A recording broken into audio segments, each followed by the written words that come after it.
নমস্কার, আমি হলাম আপনাদের সকলের পছন্দের কুসুম সিরিয়ালের আয়ুষ্মান গাঙ্গুলি। কিন্তু আমি এই মুহূর্তে শুটিং ফ্লোরে নেই, শুটিং ফ্লোরের বাইরে একটা অন্য জায়গায় রয়েছি।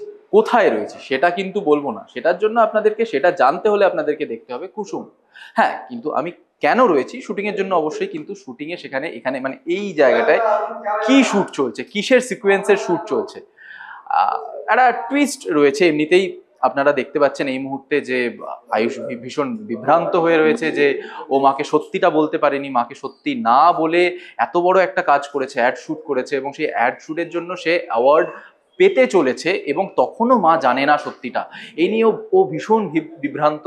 এবং এই যে ওর বিভ্রান্তি, ভিতরে ভিতরে দ্বন্দ্ব সেটা চলছে, সেটা আদৌ কাটবে কি না, এবং এই যে এত সাসপেন্স, এত রহস্য, এত কিছু অডিয়েন্সের কাছে তুলে ধরা হচ্ছে, সেই রহস্যের সমাধান হবে কি না, এই সমস্ত কিছু জানতে হলে আপনাদের চোখ রাখতে হবে প্রত্যেক দিন বিকেল 5:30টায় কুসুম সিরিয়ালের শুধুমাত্র জি বাংলায়।